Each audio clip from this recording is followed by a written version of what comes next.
Tama se retrouve dans un donjon souterrain, se demandant où il est exactement. À ce moment, il se rappelle qu'il vient d'être tué par un démon.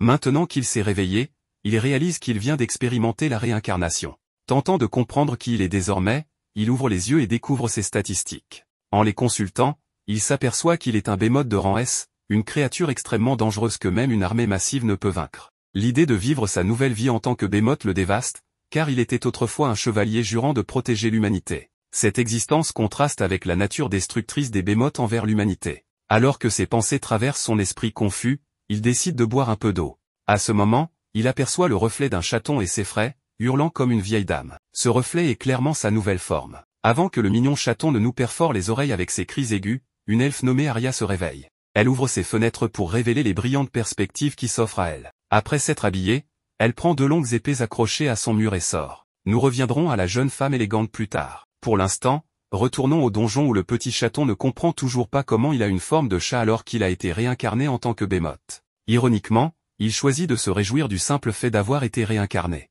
En avançant, il rencontre un Slim de rang et devine que la créature idiote veut goûter à sa chair. Ne voulant pas finir sur le menu, il vérifie ses statistiques et découvre une compétence nommée Hurlement Rocheux. Sans perdre de temps, il hurle une pierre vers le Slim, qui éclate en éclaboussures. Après cela, il commence à ressentir une grande faim et, faute de mieux, il goûte le Slim. À sa grande surprise, le Slim est délicieux, et il continue de s'en régaler. En mangeant, il réalise qu'il peut acquérir les compétences des monstres qu'il dévore. Grâce au Slim, il gagne une compétence de stockage qui lui permet de conserver tout ce qu'il souhaite. La première chose qu'il décide de stocker est les restes du Slim, afin de pouvoir s'en régaler plus tard. S'habituant à sa nouvelle forme et à ses pouvoirs, il part défier d'autres monstres du donjon, un wyvern de rang B, un minotaure de rang C, un golem de rang B et un serpent venimeux de rang C. Après avoir vaincu chacun de ces monstres, il les dévore et acquiert des compétences telles que le vol, la boule de feu, le corps de fer et des crocs empoisonnés. En cherchant une sortie du donjon, il aperçoit un coffre au trésor brillant et devient fou de joie en le voyant. Il affirme n'avoir jamais rien vu de tel dans sa vie précédente de chevalier. En ouvrant le coffre, il trouve un cristal étincelant. Alors qu'il l'admire, un bruit lui fait comprendre qu'il s'agissait d'un cristal de transport, et qu'il vient de tomber dans un piège. Peu après, il est transporté dans l'antre d'un dragon terrestre de rang S. Le dragon semble avoir évité toute thérapie, car il manifeste clairement des problèmes de colère. En détectant un chevalier en armure de chat, il décide de l'attaquer. Le dragon terrestre essaie de l'écraser avec sa queue, mais le chat esquive habilement l'attaque en plein vol. Il décide alors d'utiliser son pouvoir de hurlement rocheux sur le dragon, mais cela n'a aucun effet sur la peau épaisse de la créature. Le dragon, furieux, tend une patte pour le frapper avec ses griffes, mais le chat utilise rapidement son pouvoir de corps de fer, acquis grâce au golem, pour se protéger. Malgré cette protection, l'attaque le blesse, et il se retrouve au sol, impuissant.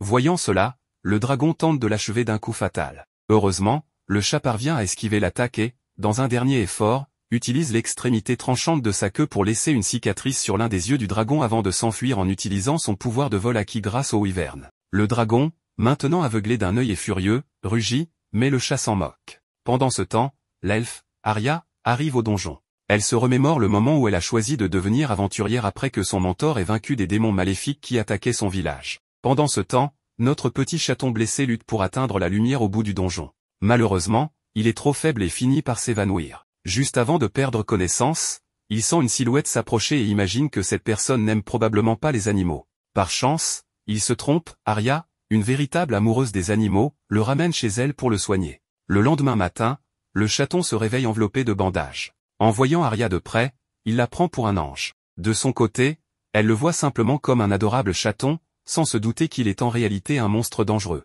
Consciente de sa faim, elle lui donne de la nourriture et soigne ses blessures jusqu'à ce qu'il se rétablisse complètement. Une fois guéri, Arya reprend son travail d'aventurière. En guise de remerciement pour ses soins, le chat jure de la protéger coûte que coûte. Fidèle à sa promesse, il décide de la suivre en cachette en se glissant sur le bateau qui la conduit au donjon. Lorsqu'elle arrive, il s'inquiète de la laisser seule, car il sait que les femmes comme elle, avec un avenir aussi radieux, sont souvent victimes de harcèlement. Alors qu'il réfléchit à cela, Arya affronte 3 gobelins.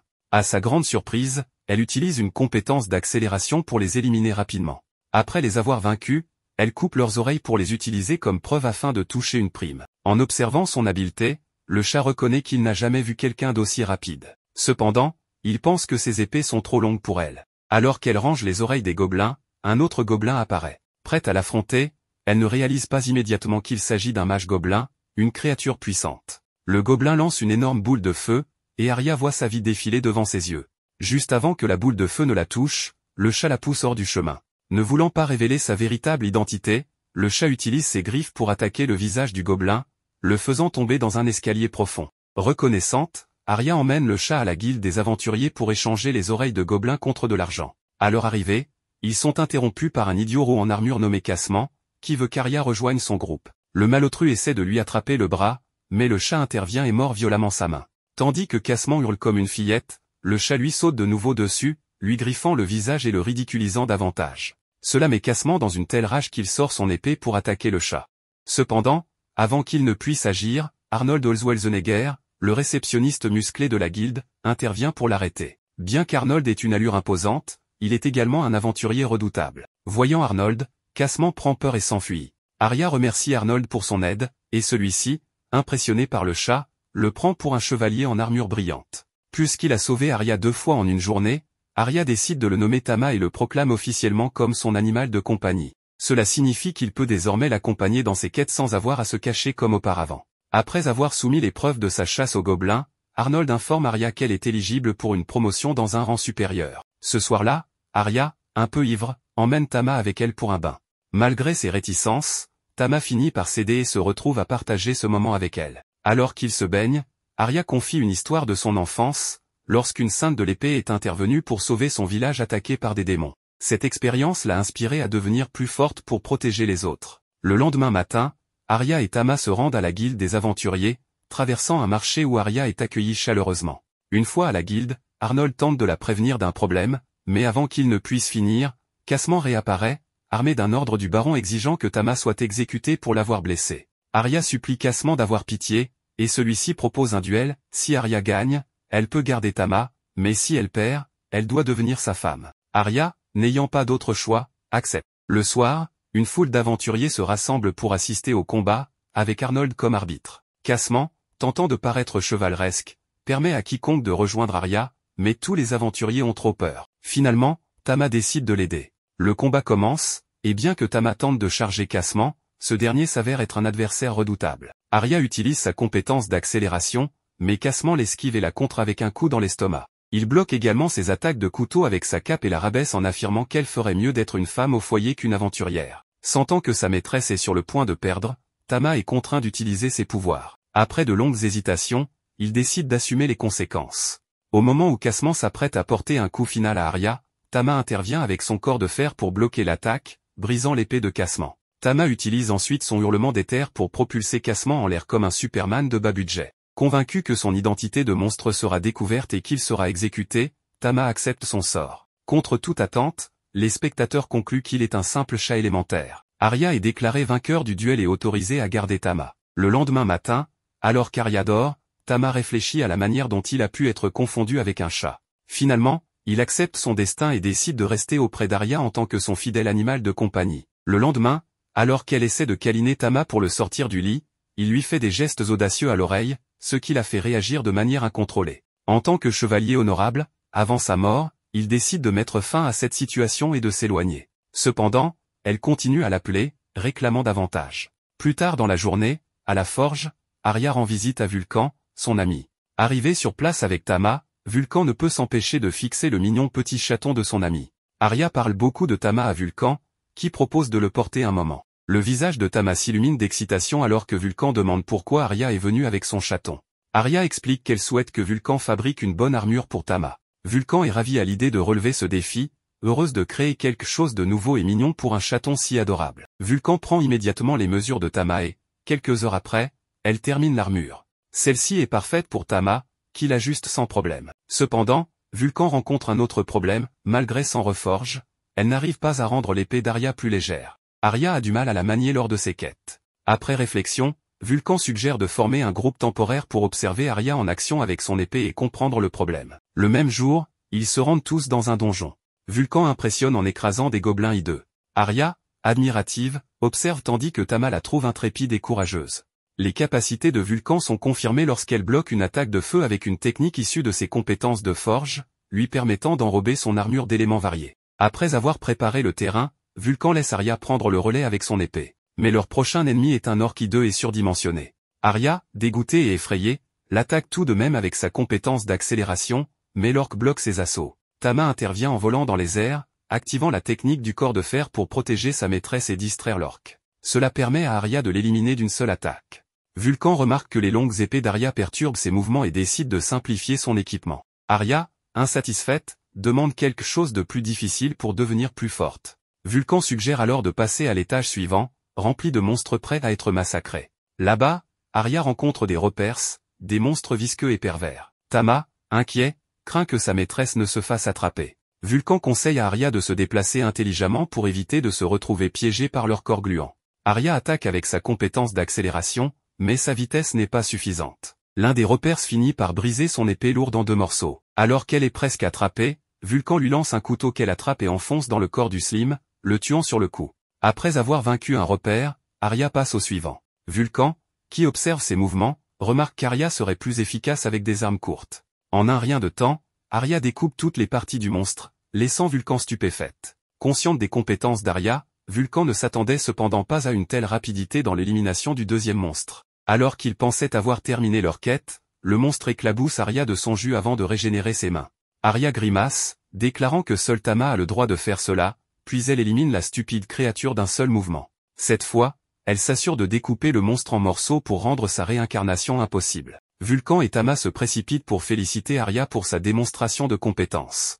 Mais Tama, le petit chat espiègle, s'arrête à mi-chemin pour voler un peu de jus des restes du repère, espérant acquérir leur capacité. Pendant ce temps, Arya, toujours furieuse contre le monstre défunt, continue de percer ses restes dans un accès de vengeance. Tama, perplexe, observe la scène. Après le combat, Arya se confie à Vulcan sur son choix d'utiliser des épées longues. Elle raconte avoir rencontré le saint de l'épée pendant son enfance, une rencontre qui l'a inspirée à adopter cette arme malgré son incompatibilité avec son style de combat. Cependant, après avoir découvert que les dagues lui convenaient mieux, elle décide de jouer sur ses points forts. Tama approuve son choix, convaincue qu'elle deviendra encore plus forte. Impressionné par ses progrès, Vulcan propose d'explorer un étage inférieur du donjon, confiant en la capacité d'Arya à gérer les défis avec ses nouvelles armes. Avant de continuer, il s'arrête près d'une pierre philosophale, un artefact unique qui repousse les monstres dans son rayon. Pendant cette pause, Arya examine la pierre, déclenchant un flot de souvenirs traumatisants de son enfance, où sa maison fut attaquée par des démons. Vulcan remarque son trouble et l'interroge, mais Arya change rapidement de sujet. De son côté, Tama s'amuse dans une flaque d'eau, et Arya décide de le rejoindre, retirant son armure pour plonger. Vulcan les suit, et tous trois profitent d'un moment de détente dans l'eau. Pendant cette pause, Arya pose des questions à Vulcan sur son ancien groupe d'aventuriers. Vulcan révèle que son groupe s'est dissous après qu'un couple de membres, tombés amoureux, ait décidé de fonder une famille. La conversation dévie sur les capacités des chats élémentaires comme Tama, et Vulcan mentionne leur potentiel de croisement avec d'autres espèces. Arya, étrangement enthousiaste, exprime son impatience de voir Tama grandir pour réaliser ce potentiel, une remarque qui laisse Vulcan perplexe. Leur pause terminée, le groupe descend à l'étage suivant du donjon, où il rencontre un puissant minotaure. Arya, prudente, attaque avec sa technique tourbillon, mais son attaque ne fait qu'égratigner la créature. Vulcan intervient pour la soutenir, lui redonnant confiance. Arya, encouragée, intensifie son assaut, sa vitesse surpassant les mouvements du minotaure. Une attaque maladroite du monstre provoque l'effondrement du plafond, mettant Vulcan en danger. Tama utilise alors sa compétence de hurlement éthéré pour dévier les débris, sauvant Vulcan de justesse. Inspiré par la bravoure de Tama, Arya porte un coup décisif à la poitrine du minotaure, le vainquant enfin. De retour à la guilde des aventuriers, Arya, Vulcan, et Tama échangent le butin de leur raid. Arnold, le réceptionniste de la guilde, remarque les profondes entailles sur le corps du minotaure et s'interroge sur leur hauteur. Vulcan annonce fièrement que les entailles ont été réalisées grâce à la nouvelle technique d'Arya. Arnold, se souvenant à quel point Arya était faible à son arrivée en ville, la félicite pour ses progrès impressionnants. Touché par les compliments, Arya remercie Arnold avant de se rendre dans une taverne pour célébrer leur succès avec l'argent gagné. Au restaurant, Vulcan se laisse aller à des remplissages généreux, ce qui pousse Tama à se demander si elle est une buveuse chevronnée. Arya, de son côté, exprime sa gratitude envers Vulcan pour son soutien pendant le raid et partage le plaisir qu'elle a eu à travailler ensemble. Vulcan partage ses sentiments et exhibe avec enthousiasme les herbes médicinales qu'elle a récoltées dans le donjon. En observant leur discussion animée, Tama se sent nostalgique, repensant à ses jours d'aventurier où il partageait des moments similaires avec ses compagnons. Malgré cela, il admet que sa vie actuelle n'est pas si mal. Après tout, être le familier d'une belle elfe est un rêve pour beaucoup. Pour sceller leur camaraderie, Vulcan propose de former une équipe officielle. Arya, flattée mais trop timide pour répondre, est aidé par Tama, qui mord doucement sa main et la place sur celle de Vulcan, scellant ainsi l'accord. Le groupe trinque à leur nouveau partenariat et décide de prolonger la fête avec des boissons. Plus tard dans la nuit, Tama, coincé entre l'armure imposante d'Arya et Vulcan, peine à trouver le sommeil. Il entend Arya murmurer dans son sommeil qu'elle ne veut pas qu'il soit trop brutal. Suspicieux mais intrigué, Tama parvient à rester calme. Pour se distraire, il vérifie ses statistiques et découvre qu'il est éligible pour une évolution. Cependant, évoluer pourrait le transformer en un immense bémote et mettre en péril sa vie actuelle auprès d'Arya et Vulcan. Il décide de renoncer à évoluer pour rester leur loyal compagnon. Le lendemain matin, alors qu'Arya et Tama traversent la ville, ils rencontrent deux voyous harcelant une jeune fille qu'ils accusent de vol. Arya intervient et, en voyant son chat élémentaire, les malfrats prennent la fuite. Arya réconforte l'enfant, apprenant qu'elle est orpheline, et la conduit à une église locale où des religieuses prennent soin d'autres orphelins. En entendant la conversation entre Arya et les religieuses, Tama admire la noblesse de sa maîtresse et jure de la soutenir encore davantage. Ce soir-là, Arnold convoque Arya à la guilde pour la féliciter de sa promotion au rang C. Il lui remet un pendentif symbolisant son nouveau rang en guise de récompense. Leur célébration est toutefois interrompue par une agitation près du panneau des quêtes. Arnold explique que plusieurs disparitions ont été signalées dans la ville voisine de Lenar, avec des rumeurs impliquant des démons. En entendant cela, Arya, animée par sa rancune envers les démons, demande plus de détails et se déclare prête à accepter cette quête d'urgence. En voyant sa détermination, Vulcan décide de l'aider, et Arnold explique qu'étant donné la situation, une compagnie de chevaliers les accompagnera. À ce moment-là, un homme encapuchonné entre dans la guilde, annonçant qu'il est l'un des chevaliers. Il se nomme Cédric Ruin, ce qui surprend tout le monde, car il s'agit du fils aîné du duc. Selon les rumeurs, sa famille est responsable de surveiller les labyrinthes. Cédric salue Vulcan, et Arya lui dit que c'est un honneur de le rencontrer. Cependant, Cédric répond qu'il n'y a pas besoin de formalité, car ils seront bientôt des compagnons d'armes. Tama se rappelle qu'il y a des années, lorsque l'obscurité du roi démon a envahi le monde, une guerre brutale entre humains et démons, appelée le Ragnarok, a éclaté. L'humanité a triomphé grâce à un jeune homme désormais connu sous le nom du Grand Mage. Cédric, l'un des héros de cette guerre, y a gagné sa gloire. Ariel, curieuse, lui demande si son groupe n'est pas trop petit pour affronter une menace démoniaque. Arnold, émerveillé par Cédric, explique aux filles à quel point il est impressionnant, et, fasciné, il prend sa main, ce qui pousse Arya à se demander s'ils sont en couple, tandis que Vulcan hoche la tête en signe d'approbation. Plus tard, le groupe se prépare à partir. Tama remarque qu'Arya est nerveuse, ce qui est compréhensible face au danger à venir. Il la lèche pour l'encourager, et Arya, en retour, l'embrasse en signe de remerciement. Tama est surpris mais essaie de garder son calme pour se concentrer sur la mission. Le groupe rencontre ensuite Dany, Howard, Kenny et Marita. Arya se présente comme une aventurière de rang C avec Tama, son petit chat élémentaire. Fidèle à ses habitudes, elle ne le tient pas dans ses mains, mais le place sur sa poitrine. Après l'avoir présenté, tout le monde est surpris par sa mignonnerie, et Marietta la prend directement. Arya commence à faire des commentaires légèrement osés, ce qui provoque une dispute entre Kenny et Marita pour savoir qui pourra le porter. Pendant ce temps, ils croisent un groupe d'ogres. Dany descend du carrosse et les élimine en quelques secondes, impressionnant Arya par sa puissance. En arrivant dans un village, Cédric et son groupe reçoivent un rapport, une équipe envoyée pour combattre des démons dans des ruines n'est jamais revenue. Le chef du village invite le groupe à se reposer à l'auberge. Pendant le dîner, Arya demande aux chevaliers pourquoi ils ont rejoint l'ordre. Marita avoue qu'elle l'a fait pour payer les médicaments de sa sœur, Kenny pour libérer son père de l'esclavage, et Dany et Howard à cause de dettes. Cédric, quant à lui, explique que, ne pouvant pas hériter du titre de sa famille, il a rejoint l'ordre pour tuer beaucoup, ce qu'il trouve génial.